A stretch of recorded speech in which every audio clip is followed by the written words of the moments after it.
15 जून 2025 बिहार में एक आम सा दिन था। भेदना गांव का एक आदमी रोज की तरह सुबह खेतों के लिए निकला था। जैसे ही वो कोन्हार ब्रिज के पास से गुजरा, उसकी नज़र एक अजीब चीज़ पर पड़ी। झाड़ियों के बीच कुछ जलता हुआ अलग सा उसको नज़र आया। क्यूरियोसिटी में वो थोड़ा उसके करीब गया और जैसे ही उसने देखा, उसके होश उड़ गए। वहाँ एक जली हुई लाश थी। एक पल को उसकी सांस रुक गई। हिम्मत करके उसने तुरंत पास के बरहा पुलिस स्टेशन को इन्फॉर्म किया। कुछ ही देर में पुलिस साइट पर पहुंच गई। लाश की हालत देखकर उन्होंने उसे तुरंत फॉरेंसिक लैब भेज दिया। बर्न इतने सारे थे कि पहचानना मुश्किल था। पुलिस ने एरिया को सील किया और इन्वेस्टिगेशन शुरू हो गई। 3 दिन बाद 18 जून 2025 को फॉरेंसिक रिपोर्ट और मिसिंग पर्सन डेटा से पता चला कि वो लाश एक 13 साल लड़के श्रेयांश की थी। जब पुलिस ने बॉडी उनके पेरेंट्स को दिखाई तो उनके माँ बाप टूट गए, लेकिन ये एक सिर्फ शुरुआत थी। जब पुलिस ने केस को डीपर इन्वेस्टिगेशन किया, जो नाम कातिल के लिए सामने आया उसने सबको हिला दिया। कातिल और कोई नहीं, उसकी अपनी माँ रोमा कुमारी थी। ये सुनते ही लोगों के होश उड़ गए। एक माँ अपने ही बच्चों की जान कैसे ले सकती है? आखिर ऐसी क्या मजबूरी थी, क्या वजह थी कि एक माँ जिसे भगवान का रूप कहा जाता है, वही माँ अपने ही लाल को मौत के मुंह तक ढकेल देगी? तो चलिए सारे सवालों के जवाब जानते हैं। अंत तक बनी रहिए। रोमा कुमारी 32 साल की एक टीचर, जो असल में अरेरिया बिहार की रहने वाली थी, लेकिन काम के सिलसिले में वो पटना के बरहा एरिया में पोस्टेड थी, जहां उसका स्कूल भी था और वहीं उसका घर भी था। रोमा ने बीपीएससी का एग्ज़ाम क्लियर करके सरकारी स्कूल टीचर की जॉब हासिल की थी। ये काम उसके लिए सिर्फ एक करियर नहीं, एक आइडेंटिटी था।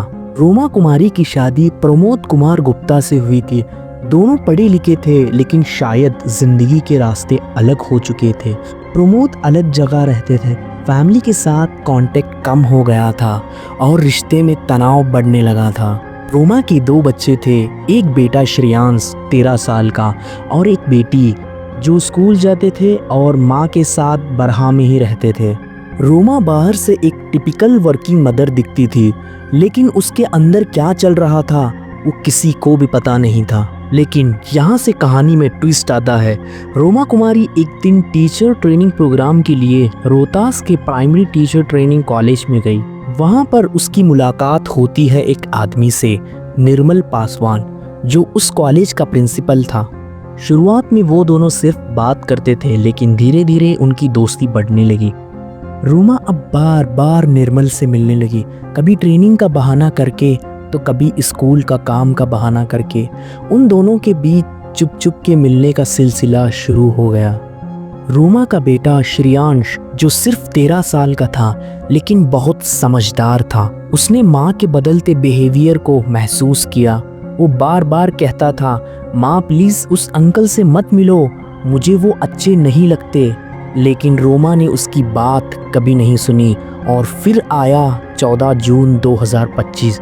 श्रेयांश ने माँ से फिर एक बार कहा, तुम मत मिलो उस अंकल से, तुम गलत कर रही हो। लेकिन इस बार रोमा को बहुत गुस्सा आया।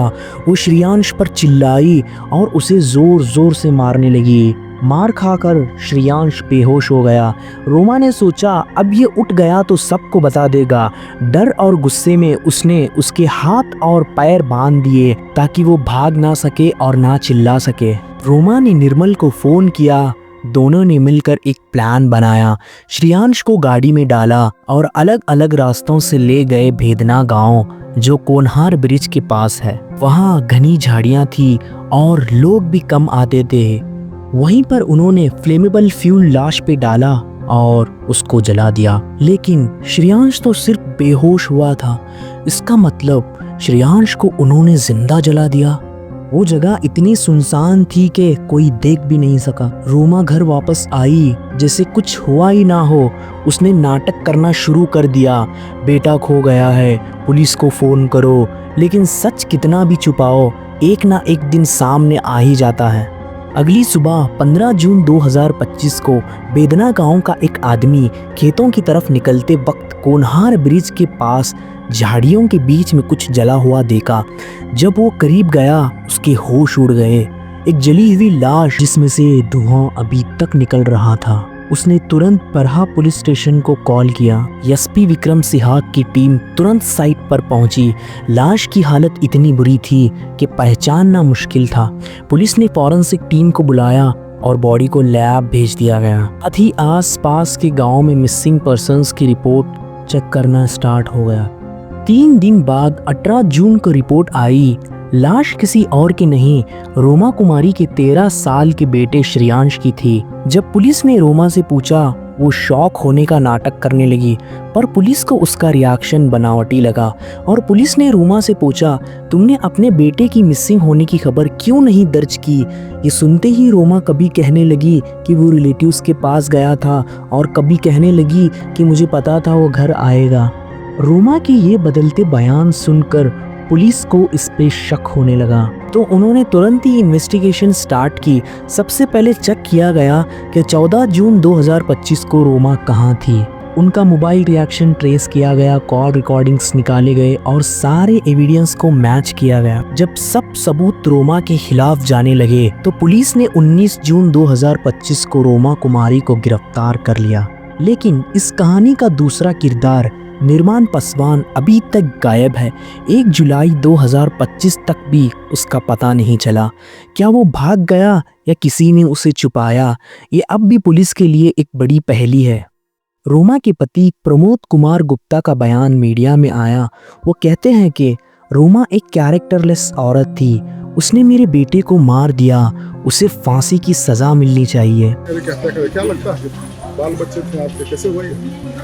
सर वो कैरेक्टरलेस थी और हम चाहते हैं कि इनको फांसी की सजा हो। मेरे बच्चे को मार दिया और दोनों को नहीं छोड़ा जाए, निर्मल पासवान और इनका। फांसी जी, फांसी की सजा होना चाहिए, न तो वो हमको मार देती अगर हम डाइवोर्स फाइल नहीं किया करते। माँ ने जो बच्चे को 9 महीने कोख में पाला और 12 साल तक बड़ा किया, उसी ने अपने हाथों से उसका कत्ल कर दिया। आपको क्या लगता है, रोमा कुमारी को क्या सज़ा मिलनी चाहिए और निर्मल पासवान क्यों नहीं मिल रहा? कमेंट में ज़रूर बताएं। वीडियो को लाइक करिए, शेयर करिए और चैनल को सब्सक्राइब करना ना भूलें। मिलते हैं एक नए वीडियो के साथ, तब तक के लिए सेफ रहिए।